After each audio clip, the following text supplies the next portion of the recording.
Oh, my friends, my amigos, my compatriots in this dumbass life, I am disappointed. I'm so disappointed. No, Jimmy, that was last time. Cue up today's disappointing image. Yeah. Yeah, that's the one. God damn it. So today I'm talking about Nightmare Alley, the new film from Guillermo Del Toro, who is a filmmaker I really admire and respect. I'm always excited to see his films, and I'm always quietly hopeful that someday he will create something to rival the cinematic perfection that is Pan's Labyrinth. I love that film. I thought Crimson Peak was decent overall. I think I liked it more than most people. Good, not great, although at this point I can't even remember why. And I was also not a big fan of The Shape of Water, which is even more of a hot take. I thought that movie was comical. I could not take it seriously. But I don't want to come off like I'm Guillermo bashing. I want him to succeed because I like him a lot. I like his ethos, I like his personality, and I like his style, and I'm drawn to the types of movies he wants to create. But unfortunately, Nightmare Alley is not a winner either. It's not bad. It has some very strong elements, but it failed to engage me in some fundamental ways. So let's talk about the plot. Bradley Cooper, who is beginning to look like a mashup of Indiana Jones and Ralph Fiennes, joins a circus. And there's a wacky cast of characters played by some wonderful actors. So you got Toni Collette as the seer. You have longtime Del Toro collaborator Ron Perlman as Bruno the strongman. You've got one of my favorites, Rooney Mara, as Molly, and the great Willem Dafoe, one of the greatest actors of his generation, as the ringmaster. So the movie is ticking all my boxes so far. That's great stuff.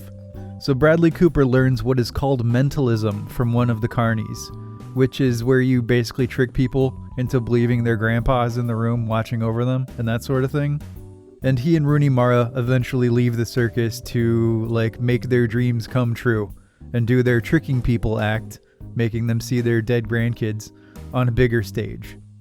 He's warned by Toni Collette not to go too deep into deceiving people, which she calls spook shit, or there will be consequences.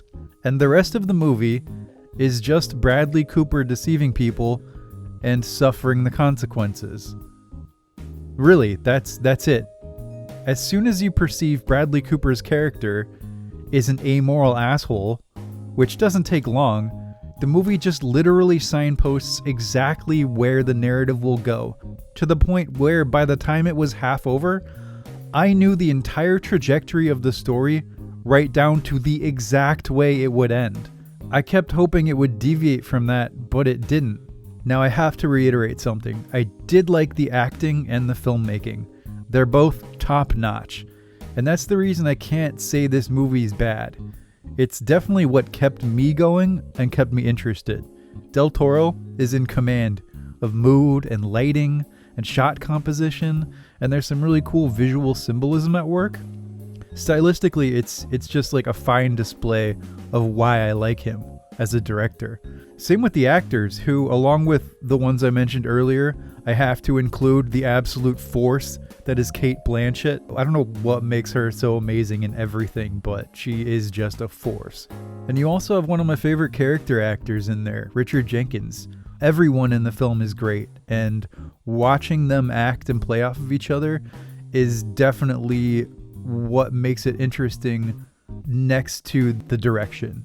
But the story was so utterly predictable, and Bradley Cooper's character was so thoroughly unlikable that besides the acting and the direction, I wasn't sure why I was watching it. What was the point? Is the point, hey, don't be an asshole, and then I'm supposed to be shocked when being an asshole blows up in his face? I know you can read this as like a bedtime fable with sort of a simple morality, but the bottom line is that the narrative and characters did not engage me, even if the acting did. I saw where it was going and what it was saying, and then it kept going for like 2 more hours. I was just waiting for it to start. I was waiting for it to go somewhere that wasn't just exactly where I knew it would. And that's all it did. And then I breathed a sigh of disappointment, and I turned off my TV. I still love you, Guillermo. I do. I want you to succeed, but this movie was not for me. I think it's still worth watching if you're a fan of Guillermo Del Toro because of the things I've said. The acting and the tone and the cinematography are great. And it does contain some powerful scenes, but I don't know. Meh. I wouldn't watch it again. It is better than A Shape of Water, though. At least I wasn't laughing at a lady falling in love with a guy in a rubber fish costume. And that's Nightmare Alley. Gosh darn it. Gosh darn it. And tonsarn it. And whatever else, I don't know, carnies would say in the 1940s. Yeah. Thanks for hanging out, guys. And I'll see you in the next one. Hopefully with a movie I enjoyed more. I'm sorry, Guillermo.